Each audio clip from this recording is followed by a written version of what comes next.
Sanibona, phinde nginibikelele nje nangalomhlanje nangalomzuzu ngaleli hora ngalesikhathi sibonge nje ubaba ohlala ekhaya ezulwini omkhulu kakhulu ongumveli nqangi osidalele yonke into esiyibonayo osidalele nathi uqobo wasidalela impilo njengamanje siyaphefumula kungenxa yakhe njengamanje siyahamba kungenxa yakhe njengamanje sikwazi ukuqukula izinto lapho emsebenzini kungenxa yakhe njengamanje sikwazi ukukhuluma ngezindebe zethu kungenxa yakhe njengamanje sikwazi ukuthi sibone ngamehlo ethu ukuthi namhlanje sizohamba siye endaweni yokuthi namhlanje sizokwenza u1 no2 no3 namhlanje sithanda ukudla ukuthi namhlanje sithanda ukwenza ukuthi ngenxa yakhe ubaba ohlala ekhaya ezulwini omkhulu omangalisayo nowesabekayo njalo. So singabantu kubalekile ukuthi kumele hlezi sazi siqonda ukuthi uNkulunkulu usasithandile, uNkulunkulu usasibekele futhi usasenzele umusa omkhulu ngaphezulu komusa ngokuthi sisanazo zonke lezi zinto lezi, sisana wonke amandla okwenza konke lokho, sinisana lonke igunya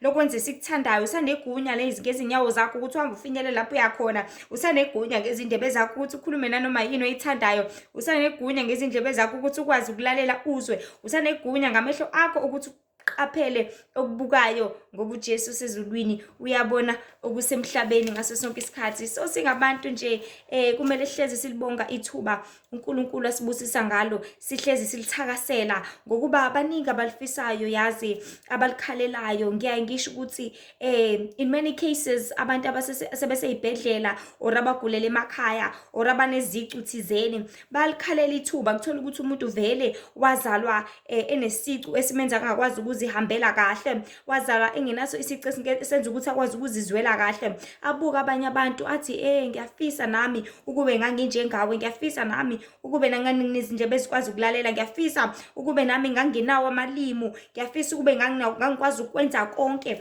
but akakwazi. So bantu abanako konke, you must consider yourself very very lucky because njengoba nisana wonke lama senses, nisana yonke lemizwa, nisana lonke legunya neauthority okwazi ukwenza konke enikwazi ukwenza, nithandiwe kakhulu, nenzele umusa, nenzele ubele, nenzele ufefe, nenzele ubuvi uNkulunkulu ulindele okukhulu ngani because uNkulunkulu kayicecise kakhulu le ndaba ivele kakhulu when we're studying at church ukuthi the more uNkulunkulu ekubusisa ngokuningi, that is the more expecta okuningi from wena.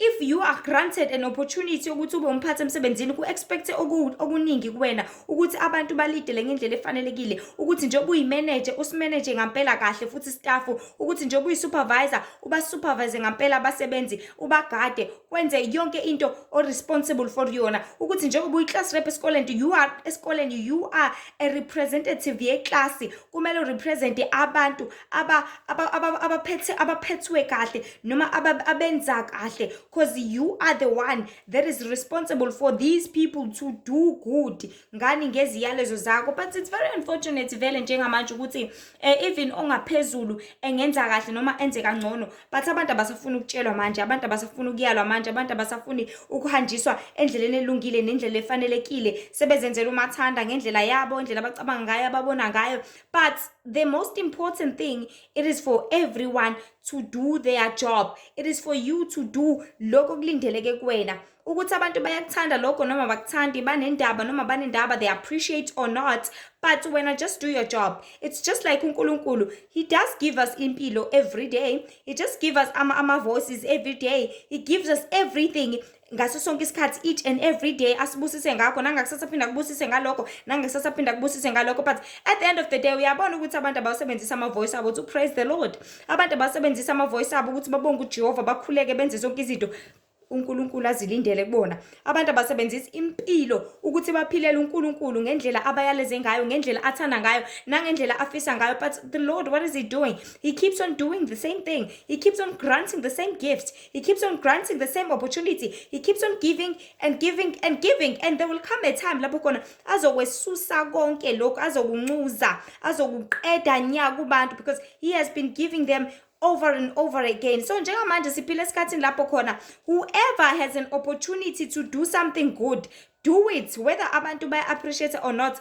Do it, whether abantu bayithatha kanjani, ngendlela abacabanga ngayo, ngendlela abafisa ngayo. But when because you have done your job, you have fulfilled intando kaNkulunkulu, you have fulfilled icebo likaNkulunkulu, you have fulfilled obukade ubekelwe kona lapha emhlabeni. So if you are a spokesperson at work, do your job as a spokesperson. Do not even care ukuthi abantu okhuluma nabo, they are busy talking izindaba zabo, they are busy doing whatever that is different engafanelekile ekumele ngabe bayenza, because whatever they are doing it for themselves. When uzobuwenzile umsebenzi wakho as a spokesperson to give that presentation, whether they've been focused or not, whether they've been listening or not, whether they will take whatever you have said or not, but because you have done your job, you have done your duty, then enza sure ukuthi konke kuyafezeka okuyicebo likaNkulunkulu ngaso sonke isikhathi. So kubalekile ukuthi sazi siqonde abantu bakaNkulunkulu ukuthi konke uNkulunkulu asibusise ngakho asikugcine sikwenze. It's just like cleaning. Emsebenzini, esikoleni, emakhaya, vele kuzogcina kungcolile at the end of the day. Vele zogcina isetshenzisiwe lezo zisho at the end of the day. Vele zogcina isetshenzisiwe leyo mfaduko isazongcola at the end of the day. That does not mean you shouldn't wash it. That does not mean ukuthi lesishisi ungasasiwasha phela. That does not mean ukuthi ungabusaclean uthi hayi vele kuzongcola vele eventually, vele kuzokwenza ukuthi eventually. It's just like abantu abangafuni ukuthi badlulise amazwi kaNkulunkulu bathi vele abantu ngeke baze bakholwe, vele abantu ngeke baze basindiswe. You do not know ukuthi isandla sikaNkulunkulu sihamba sifinyelele kuphi. You do not understand ukuthi uNkulunkulu ngoba isandla sakhe sifinyezilwe futhi amandla akhe awafinyeziwe, yonke into yakhe ayiboshiwe ndlela nathizeni ukuthi ingefinyelele la ithanda ukufinyelela khona, because elaNkulunkulu icebo alivinjwa umuntu, alivinjwa isikhathi, alivinjwa iweather, alivinjwa imali, alivinjwa ilutho. elaNkulunkulu lihlezi lifezeka ngaso sonke isikhathi. So we need to understand singabantu bakaNkulunkulu ukuthi everything and whatever that we have been blessed with kumele sisebenzise ngendlela efanelekile. Izandla lezobusiswe ngazo, use them to give, use them to read izwi likaNkulunkulu. Yabona le munwe lo ngoba usakwazi ukuthi pheqe ufunde iBhayibheli. Do it because you are doing it for the Lord, and more especially you are doing it for yourself, ngoba yonke into oyenzayo lapha emhlabeni uzenzela wena. Ngoba uNkulunkulu engathumelana nombani ukuthi enze umsebenzi wakhe, uNkulunkulu engayelezana nombani ukuthi enze whatever uNkulunkulu athanda ukuthi ayenze, kodwa kuba isandla nenhliziyo evumayo, kube leso sandla esivumayo ukuthi siyenze intando kaNkulunkulu, kube lawo mehla avumayo ukuthi akubuke lo uNkulunkulu abonisa kona, kube le nhliziyo evumayo ukuthi ngampela ikwenze lokho okuthanda uNkulunkulu, kube lezo zinyawo ezivumayo ukuthi ngampela zigijimele ezindabeni ezinhle zikaNkulunkulu zokwenza intando yakhe nokuphelelisa icebo likaNkulunkulu lapha emhlabeni, ngoba either way lizopheleliswa. Into emele sisabe kodwa singabantu ukuthi isiprofethi sohlezi sifezeka, but be careful wena singafezeki ngokubi ngawe, because either way sizofezeka. Just ask yourself ukuthi engabe mina ngempilo yami, impilo engiyiphilayo la ngihamba khona, konke engikwenzayo sizofezeka ngakuphi ngami? Ngabe sofezeka ngokubi, ngabe sofezeka ngokuhle? Because either way sizofezeka. Njengamanje ubumnyama buyabusa nokukhanya futhi buzama ukuthi bubuse ndlela thizeni noma nendlela efanayo, but sihlezi sazi ukuthi kukodwa okuyohlezi kunesiphetho, uyedwa oyohlezi egcina. Kufana noma ingane iganga ekhaya, uyedwa ohlezi egcina. Umzala ngithi ugcine seyishayile lengane because kade igange ibuka nje, ayibuke nje, ayikhuze athi hayibo yeka lento yenzayo, ngitheleka lento yenzayo, ayibuka ayikhuze kodwa kugcina yena umzali, ngoba lengane le ngeke ithi igange qedwe yolala lapha eminyanga, ayitshela athi engabe uzolala lapho yini. And ihambi izulazule icashe igudla udonga igcina isibuyelile la ngaphakathi, izozitshengisa ukuthi ngampela iyazisola, izozitshengisa ukuthi ngampela ibe wrong ngalento ebekade iyenza. Kodwa kugcina abani egcineni kosuku? Kugcina umzali. So nalapha emhlabeni noma abantu bengazidanasela bazizulazulele emhlabeni, baziphilela umathanda umachanca, bazenzele konke abakuthandayo, baphile yonke into uNkulunkulu athe bangayenzi bayenze ngenkani, yonke into uNkulunkulu abakhuza ngayo athi singayenzi siyenze ngenkani, yonke into uNkulunkulu asiyala ngayo athi enzani kanje singakwenzi thina, konke uNkulunkulu asixolisa ngakho athi enzani ukuthi singakwenzi thina. Uyasibuka nje uNkulunkulu. He's just looking us from heaven. Ablibele sibukile. Egcina kosuku uyazi ukuthi kuyogcina yena. Egcina kosuku uyazi ukuthi umbuso wezulu ususondele. Egcina kosuku uyazi ukuthi liyeza usuku lukaJehova, usuku lesigaye, usuku lomnyama, usuku losizi, usuku lokukhala, usuku lokususa lo lephezulu. Lumchobozo lumbuyisele phansi lithi ya wena ubhilonga la umthetho wakho kahle ngenxa ukuthi ulibele uziphakamisa uzikhukhumeza wena ufana nani? ufana nokhozi wena ondizela phezulu kahle kahle, ufana nentuthwane, ufanele ukunyathelwa nje sinoma kanjani ngoba vele wena ayikho into ekufanele, akuwona umhlaba wakho lo. Yes, kwenzakalani kwisicebi noLazaro? Sesiphakamisa ngithi sidla yonke into. uLazaro edla imvuthuluka nje kuphela. uNkulunkulu usho njalo ukuthi ngisususe emsamo, ngimbeke emnyango, ngisususe emnyango, ngimjikijele emsamo. That is what the Lord is going to do in these times. That is what the Lord is going to do because uNkulunkulu ungumzali, uNkulunkulu ukwenza konke, uNkulunkulu ukubona konke and ukugcina yena umzali. Because ekugcineni kosuku njengoba uyingane nje uganga uzokudla ngodongo, uzodinga ukugeza futhi la endlini, uzodinga ukudla futhi isapha, uzodinga ukulala futhi at the end of the day. So umbuzo uthi uzolalaphi, uzogezaphi? Mase ugeza uzogeza ugqokile yini? Ngoba uzodinga ukuthi ukhumule bese thele ngalo uswazi. Uzoqala ukhumule nje, uqala umzala ayitshela ubone ukuthi hayi mhlawumbe seku right uma usengixolele, athi hayi idla usuthi akunika kuphakele. Uzothi indaba mase uyogeza noma futhi akuyekele usageza, akuyekele ugeza qede mase usuthi uyalala, thele induku noma usathi usageza thele akushaye ngale ithawula uthi ya wena kade ulibele ubhampa la, kade ulibele uganga nani. So singabantu kumele sazi siqonde ukuthi yonke into esiyenzayo lapha emhlabeni sizovuza ngayo, sizojeza ngayo, futhi there is a certain outcome ezayo ngaphezulu kwako konke okwenzakala lapha emhlabeni. There is a certain result because ayikho action engena ama consequences, akukho umsebenzi ongenawo umvuzo, akukho ukutshala ongenakho ukuvuna, akukho ukwenza ongena impumelelo, akukho ukwenza ongenako umkhiqizo. Everything has got a production at the end of the day. You are producing something. Ngokuvuka kwakho usheshe upheke ekseni, you are producing a good work ukuthi kuhlezi kukhona ukudla egcekeni. You are producing a good work ukuthi uvuke ekseni ugibele uhambe emsebenzini. You are producing something for wena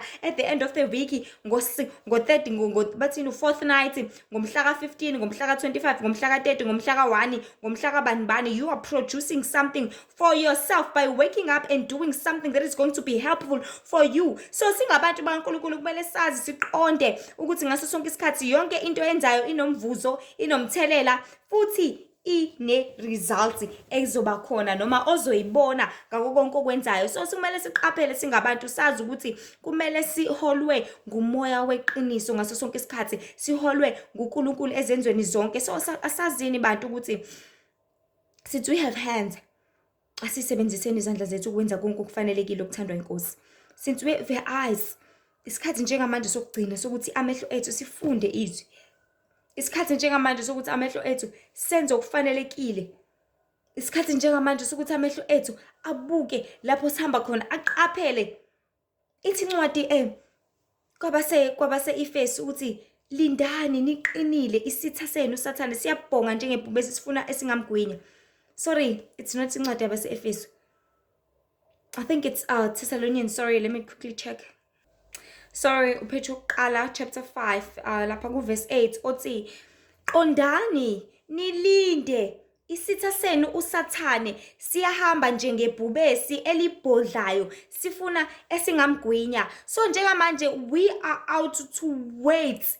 Siqinile. Siqiniswa yini? Siqiniswa izwi likaNkulunkulu ngoba yilona lesiphakelayo, and the more uphakelekile wasutha emphefumulweni, you become strong. It's just like eating enyameni. Mawudlile wasutha uphuthu lwakho uyaqina, uba namandla ukuthi ungalibamba ipiki whole day, uba namandla ukuthi ungalibamba ifosholo whole day, ungaligquba ibhala whole day, ungathwala usimende, ungatshatha, ungenza nanoma yini because you are strong, uqinile. So nathi asihlezi silindile ngokuziphakela izwi kaNkulunkulu elingukudla kumnandi emphefumulweni, sihlezi siqinile, silungele ukulwa kunayo yonke into esingaliswa ngayo, kungayo konke amacebo esitha ahlelela ukuthi asenzele wona, kona konke okuhlela ubumnyama obuhlelela ukuthi bulwise abokukhanya noma kulwise bonke abakaNkulunkulu abalandela befisa futhi befuna ukubona umbuso wezulu ngelinye ilanga. So singabantu bakaNkulunkulu kumele sazi siqonde ukuthi kumele sihlezi silindile, sihlezi siqinile.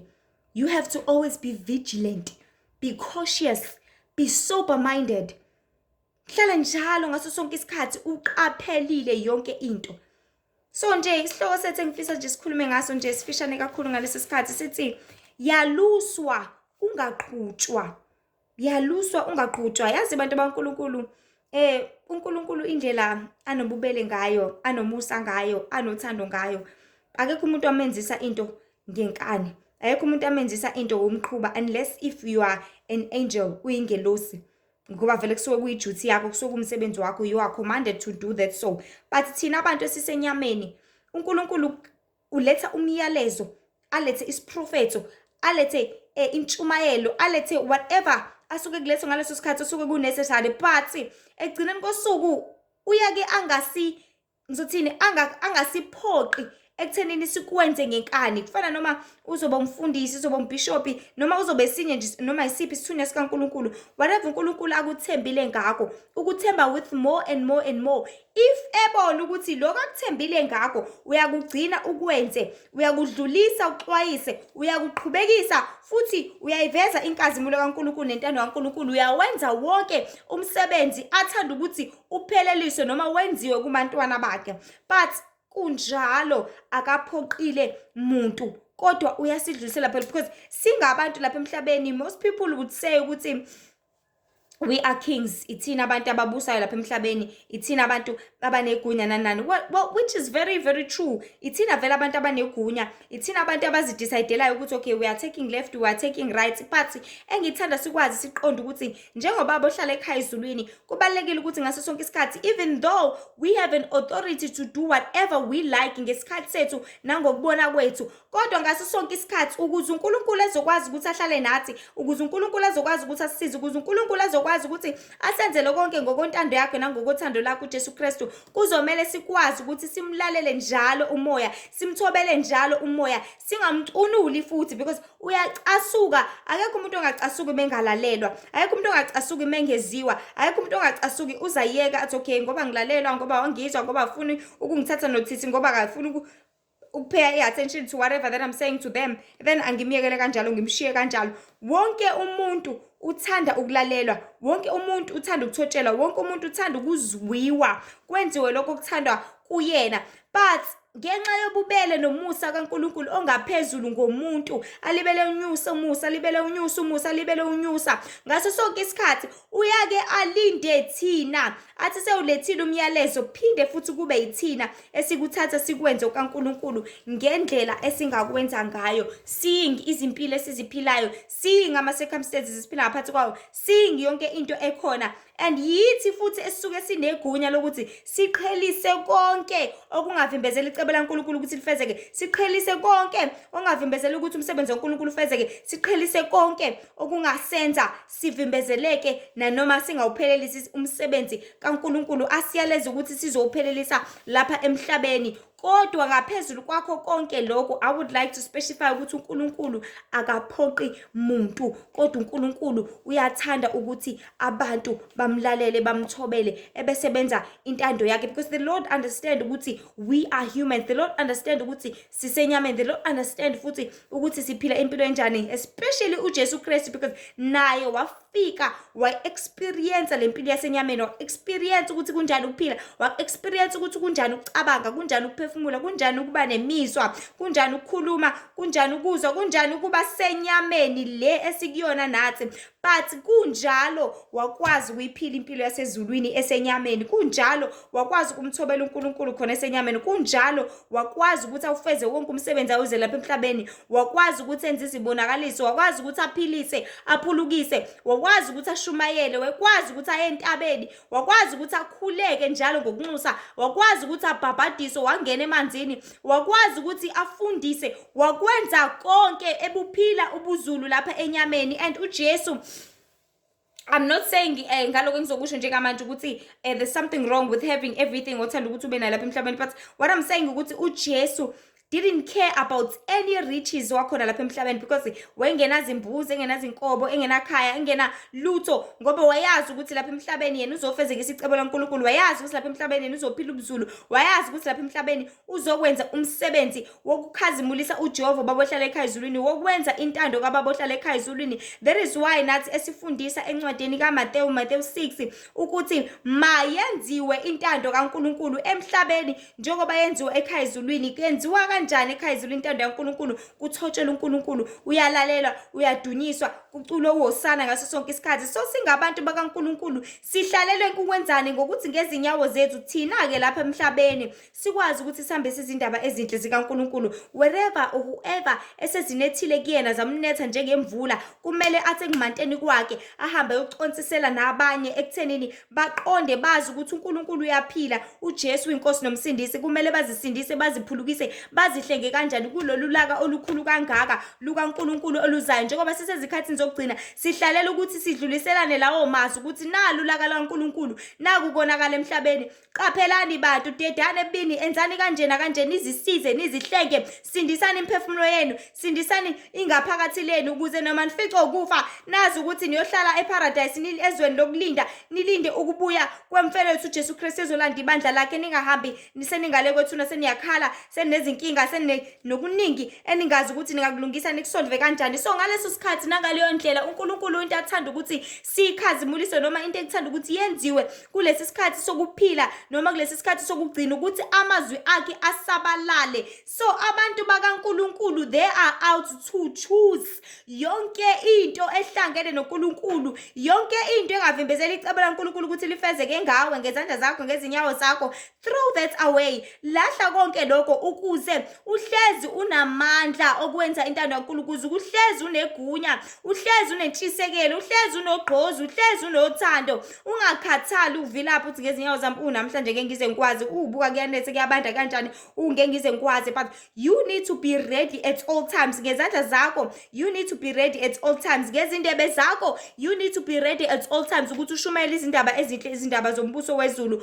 ngokuba uJehova uyeza ngamafu, uzobhubhisa, uzoquthwe lapha emhlabeni. But ngokuba uNkulunkulu akathanda ukuthi abantu babhubhe, that is why namhlanje amazwi akhe alibele wadlulisela, alibele wakhalimisa, alibele washaya abantwana bakhe, ngoba konakele abantu bakaNkulunkulu emhlabeni. That is an honest truth. Sonke siyabona izinto ezenzakalayo, sonke siyabona ubhubhano, sonke siyabona usizi, siyabona indlala, siyakubona konke ukuthi in as much as abantu bengakubona ngazuthi kusekude, ubona ngazuthi lama robots nje bengakafakwa nje ahlabazoza abonakale kahle ngo-2030, ubona ngazuthi into ekude leyo. Look at indlela isikhathi esigijima ngayo, look at imizuzu ephela ngayo, look at indlela usuku olusheshe lushone ngayo, and look at isikhathi indlela esingekho ngayo, and think about the fact that sisakhona ithuba lapha emhlabeni, and think about the fact that sisakhona isikhathi sokuthi sizenzele umathanda, sizichana, sizitanasele, sizenzele konke esikuthandayo. Bantu bakaNkulunkulu, there is no time for that anymore. Asiseko, sesiphelile futhi asisophinde saba khona. The only time esikhona njengamanje usikhathi sokuthi silungiseni, asiqoqeni, asipakisheni konakele, silungiseleni umbuso wezulu osusondele, ngokuba iyona kuphela into esisihlalele njengamanje, iyona kuphela into esiyilangazelela njengamanje, iyona kuphela into uJesu Kristu asithembise yona ukuthi ngizofika, ngizolanda ibandla lami, and uNkulunkulu uzolungisa umhlaba, asindise bonke abangcwele, asuse lesithi esisinyanyayo, lesithi esisilingayo, lesithi esisintshontshayo, sisibulale, ebese siyasibhubhisa esirogweni, because uSathane yona into ayenzayo leyo. John 10:10 ukuthi mina ngizele isithi esizele ukweba, ukubulala kanye nokubhubhisa. Seba kanjani isitha? Siyakuntshontsha wena muntu, sikuntshontshele iwili yakho, sikuntshontshele ingqondo yakho, sikuntshontshele ukwenza into ethandayo, sikuqhube, sikuhambise lapho sithanda khona, sikuqhube, sikuntshontshelela imali yakho, sikuntshontshelele umndeni wakho, sikuntshontshelele uthando, sikuntshontshelele yonke into ethandayo noyilangazelelayo. Ngani na? Ngokuthi sikuhambise ezindleleni zobubi zodwa, ebese mase sikuntshontshelele zonke lezi zinto, sikwenza ulibale into ebalekile, ukuhlenga umphefumulo wakho, ukuhlenga impilo yakho, ukuzisindisa, ukuzihlenga nokwenza okuthandekayo okuzoba usizo kuwena. So mase sintshontshile, sakuthumba, sakuhlalisa esonweni, wahlala for as good as many years as you can, sikuhlalise lapho, and then sikubulalele khona lapho ekuphuzeni unamandla, sikubulalele khona lapho ekubhemeni unamandla, sikubulalele lo mfebo kulobo buthakathi, sikubulalele leyo nkohlisi kuleyo mpilo engalungile, engathanda uNkulunkulu. And then mase usuhleli kuleyo mpilo leyo engathandeki enkosini, that is when usuzolimala, ngokuthi mase sikubulele la, definitely uzwe ekubhujisweni, ngokuba abafele esonweni abanakho ukuphila okuphakade. That is why uNkulunkulu babusisiwe abafele enkosini, ngokuba banokuphila okuphakade. But uma ungafelanga enkosini ufele esonweni, there is no eternal life for you, but there is eternal death. There is uNkulunkulu engathabi futhi angajabuli if abantu benza izono each and every day, because uyazi ukuthi make bafela kuzo lezi zono lezi abasoze bakwazi ukuthi bambone, abasoze bakwazi ukuthi baphulukise, abasoze bakwazi ukuthi basindise. So singabantu bakaNkulunkulu ngifisa sazi siqonde ukuthi lesi sikhathi siphila kusona njengamanje isikhathi sokuzilungisa, isikhathi sokugeza, isikhathi sokuzicweca, isikhathi sokwenza intando kaNkulunkulu. I remember that the vision nje uNkulunkulu angibonisa yona ngo-2023 ngoNovember, whereby izwi kaNkulunkulu lafika kimi ngibona umhlaba wabantu asebashona, and the Lord specified with his message ukuthi hamba utshela abantu ukuthi abageze ngokuba uyeza manje uKristu, and mewafika bengagezile uzobashiya. And indlela okwakuthusa ngayo, indlela engangisaba ngayo, was shivering ngilapha yana kuleya ndawo, indlela ngithi shishisani, uyabona, you know, in a situation lapho khona ubona izinto indlela ezenzeka ngayo, ubona ukuthi hayibo yazi lento le ingenzeka manje. It's like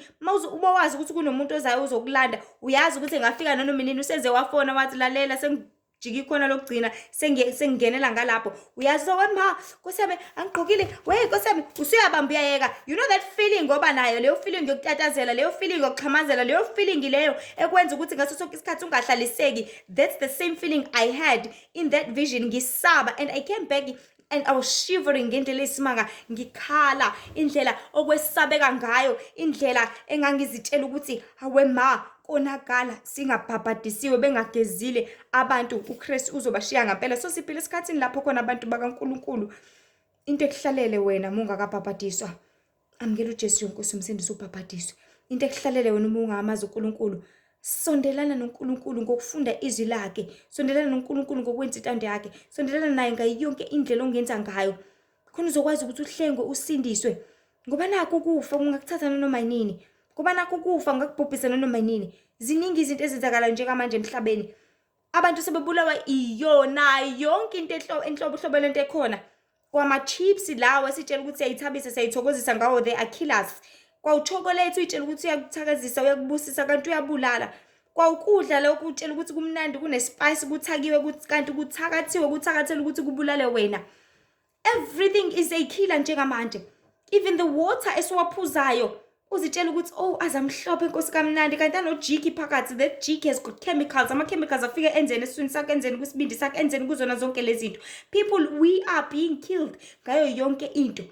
So if sa-relax satana sisayitshela ukuthi sangenza umathanda, sisazenzela nanoma yini ngendlela esijwayele ngayo nangendlela ekubonakala kulula ngayo, then we are in trouble. Then ayikho into angayenza futhi uNkulunkulu, because usexwayisile ngayo yonke into, useyalile ngawo konke, futhi usesitshelile ukuthi asenzeni kanje, senze kanje, singenzi kanje ukuze sizokwazi ukuthi sihambe ekulungeni. And one thing nje ngithanda ngoNkulunkulu, like I said, ukuthi akaphoqi umuntu, uyakutshela ukuthi enza kanje. If ungakwenzi wena futhi uzosafarisha ama-consequences, wena uzophinda ushayeke futhi ekugcineni, wena uzoba nenkinga, wena uzogula, wena uzokhathala, wena uzogqilazeka, wena uzohlaseleka, wena uzoba nako konke lokhu. So as I was saying, isihloko sithi yaluswa ungaqhutshwa. Uyedwa umalusi omuhle uJesu Kristu, obelisa zonke izimvu ezikwazi ukubheka induku lapho umalusi eyiphakamisela ngakhona eholela izimvu zakhe. So uJesu Kristu into akayenzayo njengomalusi, I do not know ukuthi sekwenzeka kanjani njengamanje, but as far as I know and understand, umalusi uyena uhamba phambili, because umalusi uyena owazi indlela, umalusi uyena okwazi ukubona, umalusi uyena okwazi ukubona ngokungaphambili, umalusi uyena futhi owazi yonke into, uyena owazi ekhaya, uyena oqonda zonke izinto. So umalusi umele ahambe phambili, because uyena ozobona ukuthi okay kunezihlahla la asigudlele ngala, uyena wazi ukuthi umfulu ukephi, uyena wazi zonke izinto, uyena wazi ukuthi amadlelo alungile ezimvu ukuthi zidle iwona aright lawo, uyena wazi zonke izinto. So umalusi kumele ahambe phambili, and then izimvu zimlandele, because zona ziyizimvu nje kuphela, azazi lutho, aziqondi lutho, zazi ukuthi kumele zidle ziphuze ziphumule, zidle ziphuze ziphumule, zidle ziphuze ziphumule, which is our life nathi singabantu. Into esiphilelayo siphilele because iyona into esijabulisayo thina singabantu. Umuntu akekho umuntu ongajajuliswa ukuthi uphumulile. I can ask anyone osebenzayo njengamanje ukuthi makuthiwa nje i-day off nje kuthiwa iholiday ufila kanjani, angakutshela ukuthi awe ma ngifise ngazi ukuthi lelo holiday lingaba iviki lonke, because everyone like to rest, everyone uthanda ukuphumula, everyone uyathanda ukuthi a-relax bese eyatanasana nani, everyone like to eat because ukudla ukona usinikeza amandla, ikona ukusinikeza injabulo. And ukudla kuyajabulisa ngaso sonke isikhathi, more especially if uzodla ukudla okuthandayo, more especially if uzodla ukudla okuzokwakha, okuzokuthabisa ngaso sonke isikhathi. That is what makes you happy as a person. Bese futhi kuba amanzi, they keep us hydrated, and the more you are hydrated, the more you can easily walk, you can easily talk, you can easily do anything because unamanzi, yonke into yakho i-fulfilled futhi i-right, iphelele emzimbeni. So singabantu kumele sazi siqonde izinto eziningi ukuthi sihlalele lapha emhlabeni ukuthi sitanase sinethezeke, but unfortunately enough asihleli with the rightful people uNkulunkulu ayebadalile ukuthi sihlale nabo. So ngaleyo ndlela asizokwazi ukuthola all the nice riches ukuthi si relax sitanase lapha emhlabeni, but into ekumele siyenze ukuthi sisebenze kulezi khathi zokugcina so that sizothola lesi sithembiso lesiyana sokurelaxa emhlabeni omusha, emhlabeni la ngasekusizi, emhlabeni la ngasekho khona ukukhala, ngasekubhlungu, ngasepo konke okukhona njengamanje okusizwisa ubhlungu esingakuthandi. So lo mhlaba esikona njengamanje njengoba kuyikhathi zokugcina, umhlaba ukuthi silungise, siphilele uJehova ngokuphelele ukuze sizothola isithembiso salomhlaba lo esiudeservayo singabantu bakaNkulunkulu. So as I was saying ukuthi uMalusi uhamba phambili ayiphakamise induku, and then uthi mase iphakamisile induku zonke izimvu kumele zijonge induku ebese ziyalandela uMalusi. Mind you, uMalusi mayephakamise induku kuya kuyona imvu engemuva ukuthi izoyibheka yini induku, izoyilandela yini induku, and it happens ukuthi imvu thizeni ingayibheki induku, ingayilandeli, but ihambele la ithanda khona, mhlawumbe ethola ukuthi iyadla iqhubeke idle lapho iholeleke, iziholeleke endaweni engekho right, iziholeleke ehlathini, iziholeke wherever la engaholeleka khona, la kungekho right khona, la izolahleka khona, la ingeke izikwazi ukuthi ifinyelele la uMalusi athanda ukuthi ifinyelele khona. So singabantu bakaNkulunkulu kumele si-understand ukuthi uMalusi omuhle uJesu Kristu ongumholi wethu utholelela ukuthi konke asihola ngakho siholeleke kodwa akasiphoqi. And abantu abaningi bake basho lento ukuthi kade yena uJesu uvumelelana ukuthi kube khona utshala, uJesu uvumelelana, yena ungivumelelene ukuthi ngone, ungivumelelene ukuthi ngifebe, ungivumelelene ukuthi ngihlebe, ungivumelelene ukuthi ngenze yonke. Lalelani bantu bakaNkulunkulu, you do whatever you want to do ngendebe zakho, you do whatever you want to do ngamehlo akho, you do whatever you want to do ngenyawo zakho, you do whatever you like to do ngakho konke onikezwe kona, wonke konke obusiswe ngakho, because nawe unegunya lokuthi uzikhethele. But kuba kubili ke, bese kuba kuwena ukuthi ukhetha kuphi, khethe yakho ngoba indlela zimbili, enye iya ekufeni, enye iya ekupheleni. So umbuzo uthi wena ukhetha yiphi?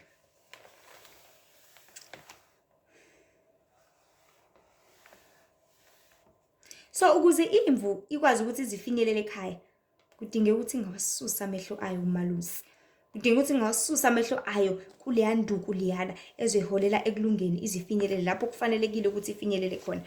But if iyawasusa amehlo ayo, iyona ezolahleka, iyona ezolutheka, iyona ezoduka, iyona futhi ezoba senkingeni mesibhajwe yaboshwa ameva. Kodwa ngoba uMalusi omuhle uyakwazi ukuthi adele zonke izimvu abuyele ayoyilanda mase silahlekile. Okubi kodwa ukuthi kuyenzeka futhi amasela afike ezontshontsha izimvu, wona uma ezithatha azithatha number 1 ngobudlova, azithatha futhi ngokuphuthuma kanye nangokuziqhuba ngoba asuke enzela ukuthi zisheshe zifike nabo lapho beziyisa khona, bazihluphe, bazishaye, baziqhubela endaweni okungeyona inqobo nje kubo uma bezozizuza baze basuke sebeqedile. Ebese indaba encane ekuthenini izimvu zona zimazi kangakanani uMalusi. So amasela if ayithiwa nje nazi izimvu zihlele emadlelweni, mhlawumbe uMalusi usayogeza lapha emfulweni,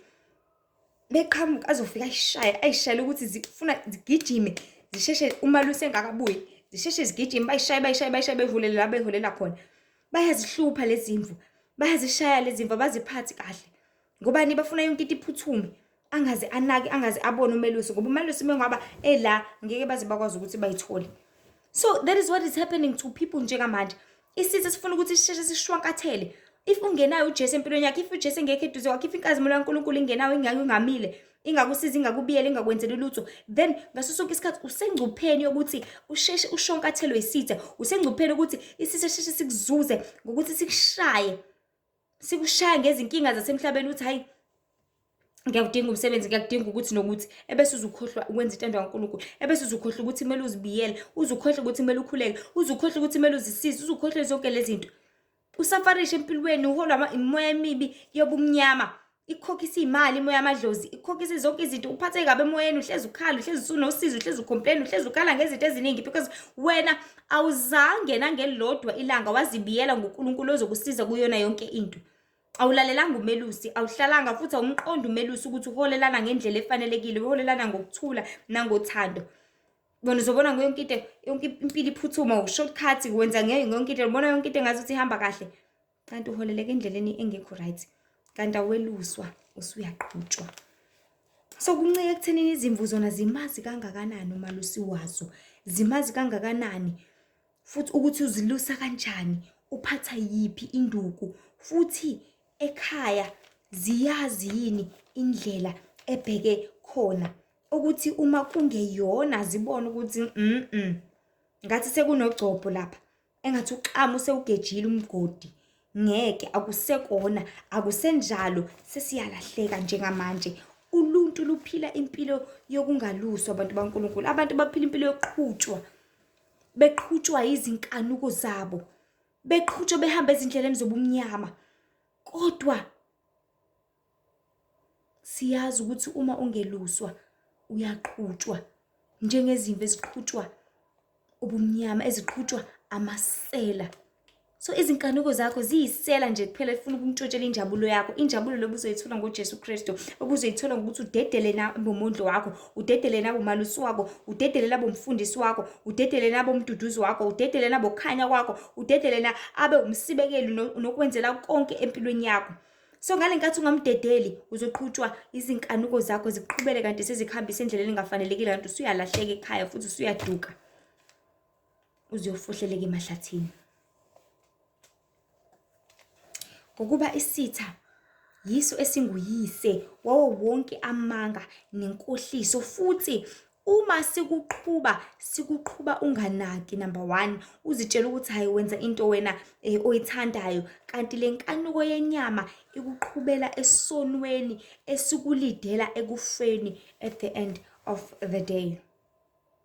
You are thinking ukuthi uyisoka wena, uyawathanda vele abantu besifazane, uthink ukuthi uya-enjoy ukuthi uhlezi ujolo, wehle wenyuka ney'ngane zabantu ngey'moto nani. Uyitshela ukuthi uyayithanda lento leyo, kanti uyiqhutshela nje iy'nkanuko ezikulidele ekufeni, ngoba uya kwisifo sengculazi futhi uya ekuguleni nani.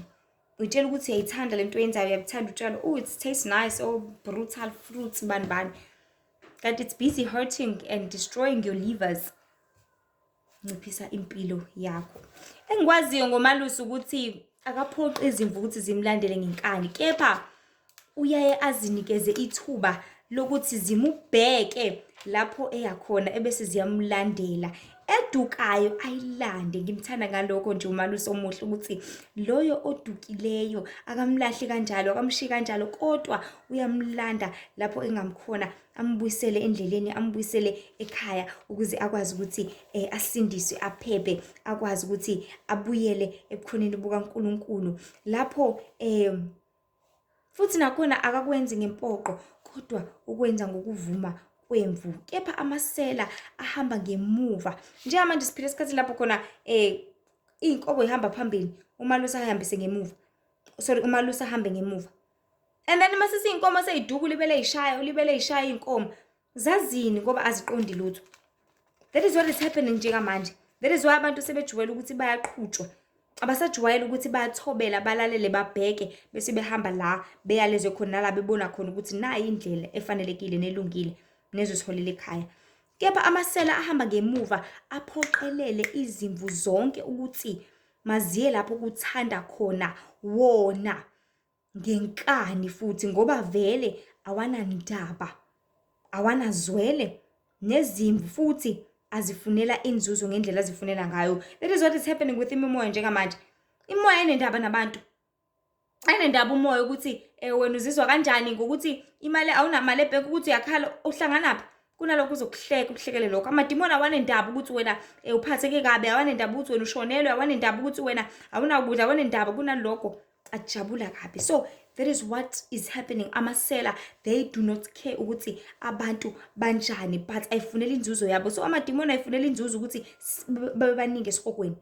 Ayifunela inzuzo ukuthi babe baningi abazobhubha. Ayifunela inzuzo ukuthi babe baningi abazolahlwa. That is why eholela aluthekise abaningi ekoneni nasekuhambeni ngokungalungi, so that abantu bezolahlekiswa, baluthekiswe, balahleke endleleni futhi babhubhe.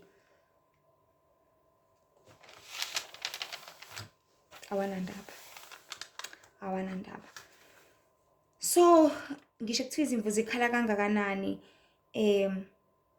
awanendaba. Kunalokho azishaya kakhulu kunakuqala. So ngale nkathi ukhala ucomplain sithi siyabona ukuthi uyakhala bakithi, sikushaye kakhulu. Sikushaye kakhulu ngeenkinga, sikushaye kakhulu ngosizi, sikudalela indlala kakhulu. Uthi ube nenkinga mhlawumbe ekseni uvuke late. Number 1 mawuvuke late emsebenzini ubuvela une-warning. Uthi usune-warning usuyakhala wema ngavuka late, uthi endleleni uyafona mhlawumbe uzama ukuxolisa kuthiwa hayi ungabusayihlupha. Uthi wema nkosi yami emsebenzini nani kanti kuthiwa ungabusayihlupha usuvela ususethexini usuyimoshile imali. Usuyaphinda usuyajika lapha etexini uthi usuyafika futhi ayikho imali ku-wallet wakho. Mhlawumbe ukhohlwa u-wallet ekhaya. Uthi uyabuka wema sekumele ubuyele emuva, akukho umuntu ozokusiza, abantu abanendaba nawe. Zivela inkinga zande zibe phela lapho zibe ningi. So uthi ukhala vele usulele phansi sithi siqhubeke sikushaye wes, siqhubeke sikushaye wes. Uthi usuyazama ke mhlawumbe usuyagoduka ke usubuyela ekhaya, bathi emsebenzini bakufonele bathi awu nawe wangafika ngempela. Hayi thina besitshela ukuthi uzofika uzoxolisa, uzotshengisa ukuthi usawulangazelela kangakanani umsebenzi. Yazi nenza njani ke hlala khona lapha ekhaya ungabusabuyi. Uluvele lube wesi usuku lakho uvela ukhala uthi awema ngizozondla ngani ingane zami, awema ngizoyinakekela ngani ingane zami, umndeni wami nkosi yami abona ngizokwenza njani. Uthi uyakhala nani uthi usuyafonela kuthiwa hayibo nangu udade wenu usevele washayiswa imoto la usesibhedlela.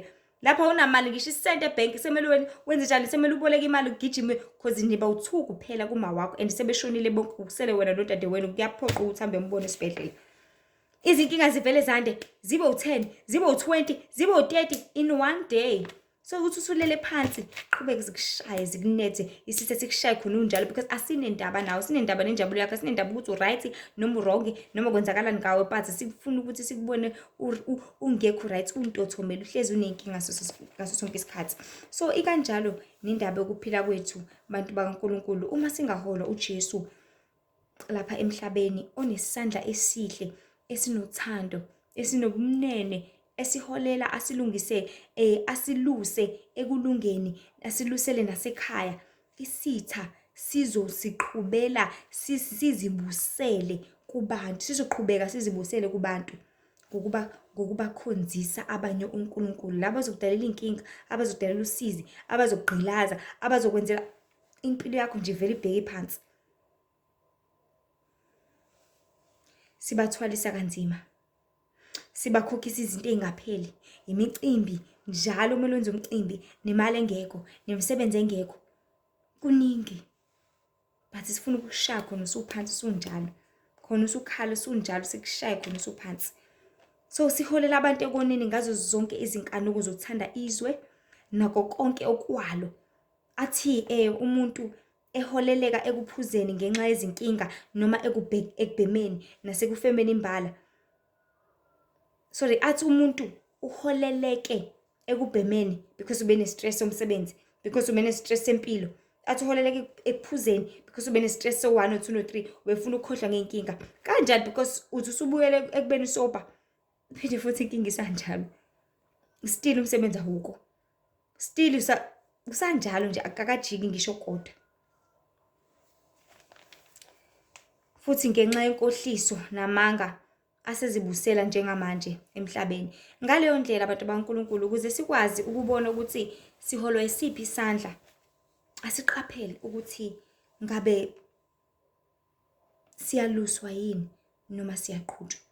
And I promise you uJesu ayikho into akwenzisa yona ngenkani, but konke ukwenza ngephesi yakho, ngokuthanda kwakho, nangendlela ocomfortable ngayo, nangendlela futhi elungele wena, ekuthabisayo kusukela ekujuleni. But if usubona ukuthi lento sengiyenze noma ngasathandi, sengisebenza noma ngasathanda, kaze ngagqilazeka, qaphela mhlawumbe uyaqhutshwa. Naku sengiphuza ngasathandi sekuhlezi ngimosheka imali yami njalo ngeweekend, qaphela mhlawumbe uyaqhutshwa. Naku sengibhema sengiza ngiyakhwehlela kodwa ngiyaqhubeka ngiyabhema ngisathanda, qaphela mhlawumbe uyaqhutshwa. So kuningi bantu baNkulunkulu isithe sizama ukuthi sibusele ngakho kubantu. But namhlanje umyalezo engithanda ukuthi siwazi siqonde ukuthi yaluswa ungaqhutshwa. Ngoba uqhutshelwe endaweni erongi. Uqhutshelwe ekulahlekisweni, uqhutshelwe koneni, uqhutshelwe ekunyameni, uqhutshelwe esonweni, uqhutshelwe ekufeni okuphakade.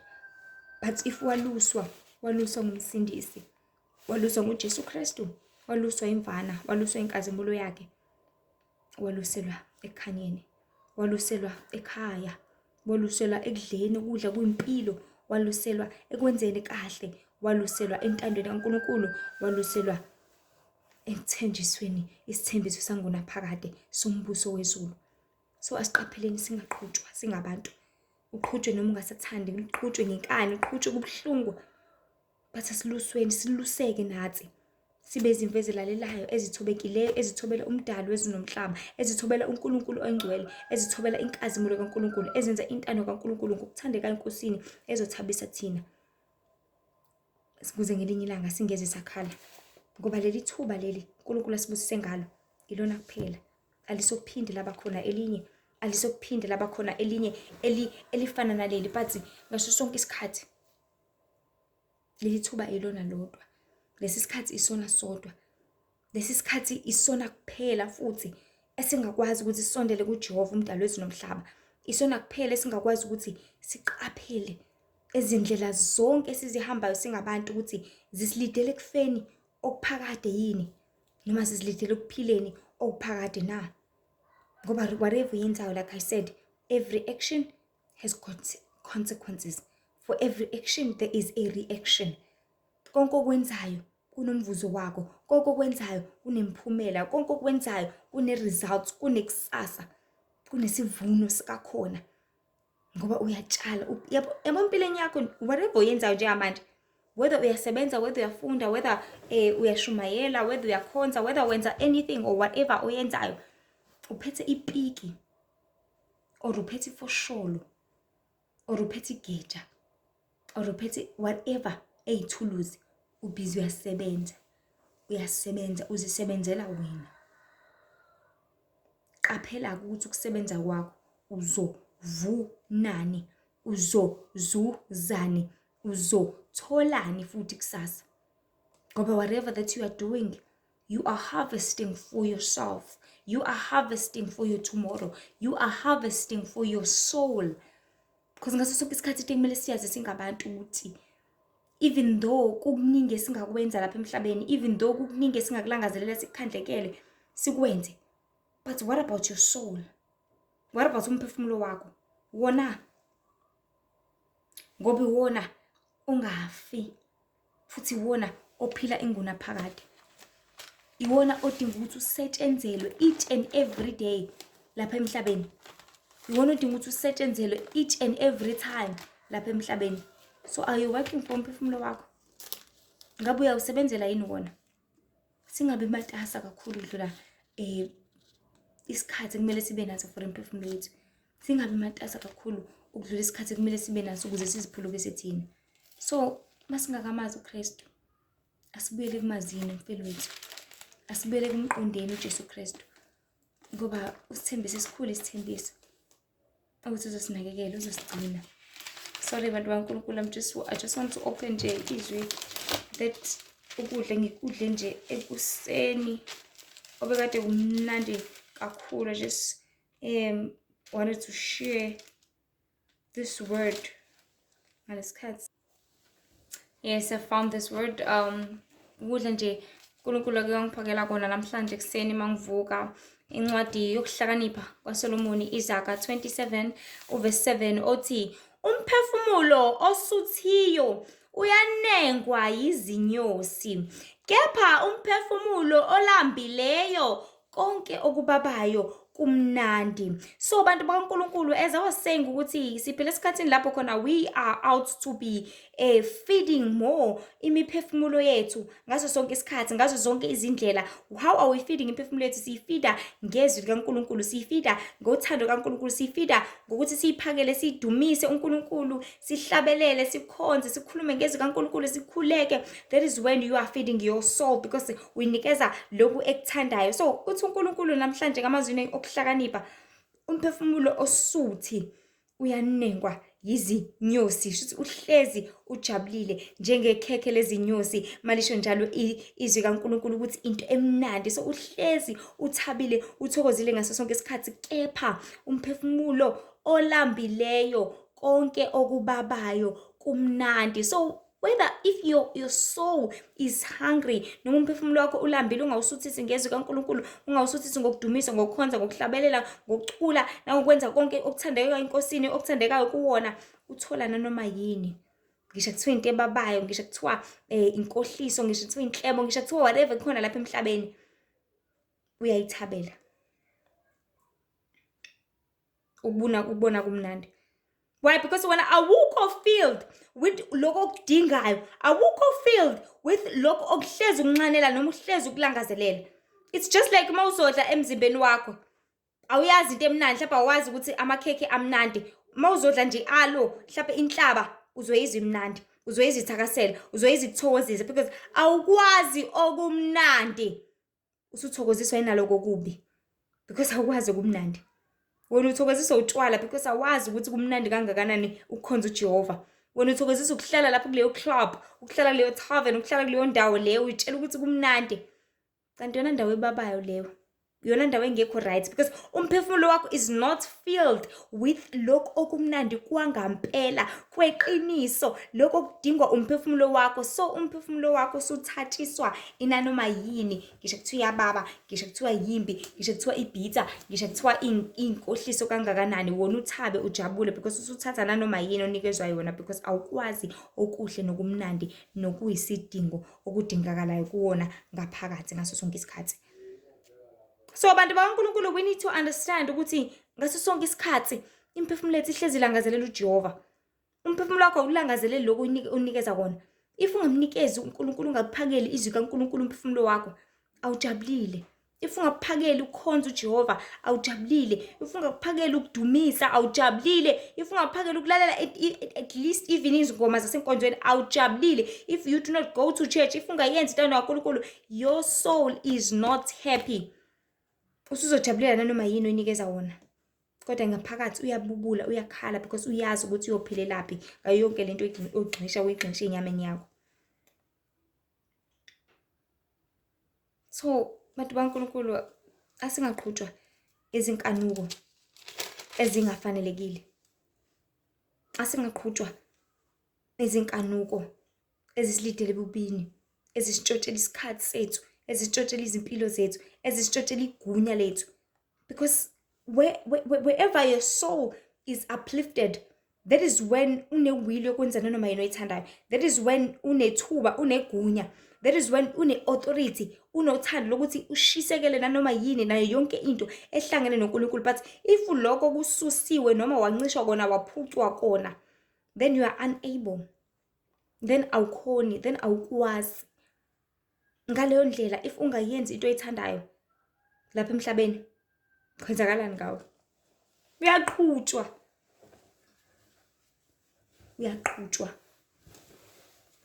Khona yini umuntu othanda uqhutshwa? Othanda ukuthi njalo yena uyashawa nje, njalo nje yena. Shona le, hamba. Ngapha. Left. Ufuna uhlezi utshela kuthiwa left wena. Ufuna uhlezi utshela kuthiwa right wena. Ufuna uqhutshwa ngaso sonke isikhathi. Hayi manje ke usekwenza ukuthi kuthiwa kumele sihlabe kanje. Kuthiwa kumele senze ukuthi kanje. Ufuna ukutshelwa njalo, uhlezi uqhutshwa njalo, imali yakho uyacontrol ukuthi imali yakho kumele usebenzise kanje. Kade ubhonasile emsebenzini kuthiwa hayi ke sekunenkinga ke ingane yakho ishayiswe imoto, yabo nje ishayiswe imoto kudingeka izimbuzi eziwu10. Yona le mali kade uyibhonasile kusemini ihambe yonke iyothenga lezi imbuzi. Ufuna njalo ukucontrola wena ngemali yakho. Ufuna njalo ukucontrola wena ngesikhathi sakho. Ufuna njalo ungalali wena. Ufuna njalo you have to buy these things. You need to be told you need to buy all these things. Bantu baNkulunkulu, yazi ukuthi uJesu besinikeza impilo ekukhuleka kangakanani lapha emhlabeni. Ngoba umhlaba uyifa lakhe, umhlaba ungokwaJesu Kristu, indodana kaNkulunkulu.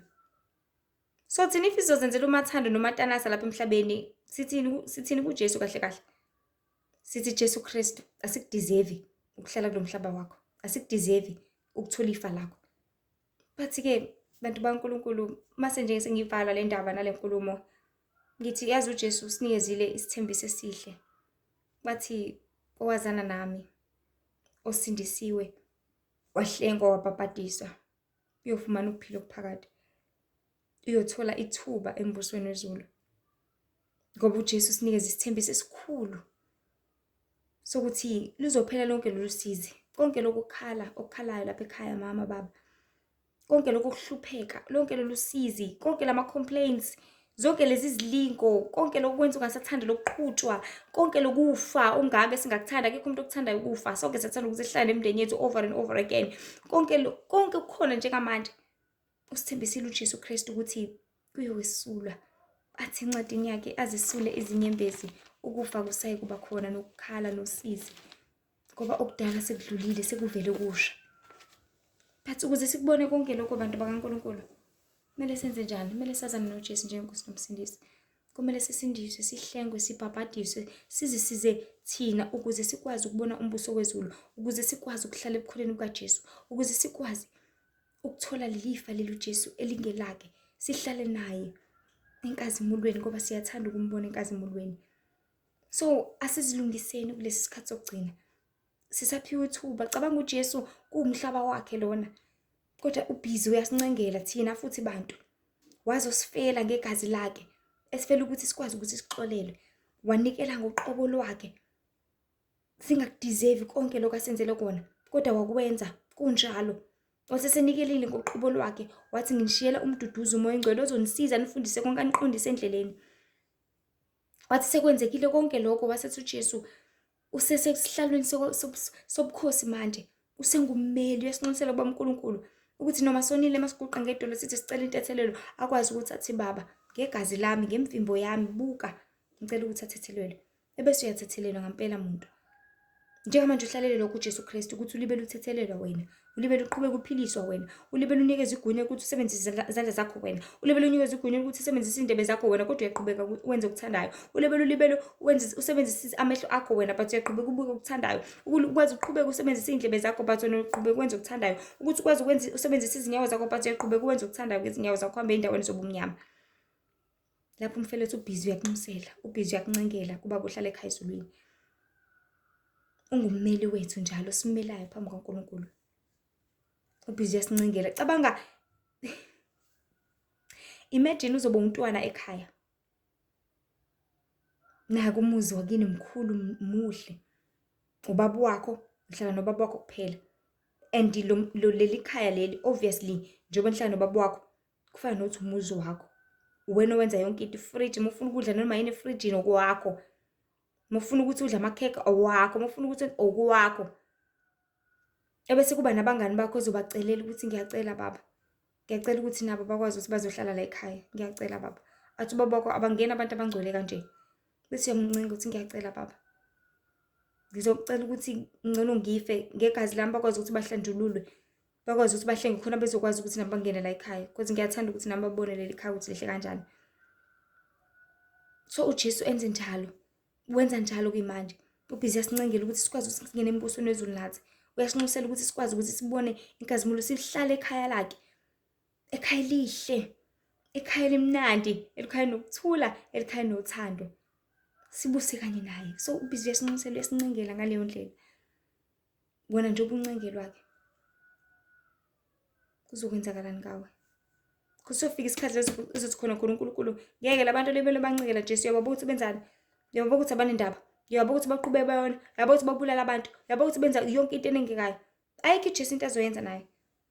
Because kade sinxusela, kade sincengela, usinikeza igazi lakho, wasinikeza ithuba, wasiqhubeka wasiphilisa kuningi akwenzile uJesu, uzamile ngamandla akhe onke. Senzani thina? We're just wasting that opportunity. We're just wasting that time. We're just wasting that energy. Elibele nxusela, sinxusela lamahala baba. Uhlale ekhaya ezulwini. So bantu baNkulunkulu asingaqhutshwa, but asalusweni, siwaluswe ngumsindisi uJesu Kristu. Sibe izimvu ezilalelayo ezithobela intando kaBaba ohlala ekhaya ezulwini, ukuze uJesu ezokwazi ukuthi mehla ngamafa akwazi ukuthi asibone, akwazi ukuthi asihlukanise, akwazi ukuthi asihlenge, sikwazi ukubona umbuso wezulu, sikwazi ukubusa kanye naye enkazimulweni yakhe. So nje izindaba nje ezimnandi ilezi uNkulunkulu athanda ukuthi sibe nazo namhlanje. Singakhohlwa ukuthi uNkulunkulu uyasizonda isono, uNkulunkulu uyakuthanda ubungcwele. For more videos nje khona izinkundla ezinye zokuxhumana, which is TikTok, Instagram, bese kuba uFacebook, uLihle Ithemba wakwaMzobe. Sihlale ebukhoneni bukaNkulunkulu, siqhutshwe uNkulunkulu, siholwe siluswe uJesu Kristu, singaholwe izinkanuko nobumnyama namasela eza ngezinhloso ezimbi. uNkulunkulu abe nani, anibusise kakhulu manje kuze kuphakade. Amen.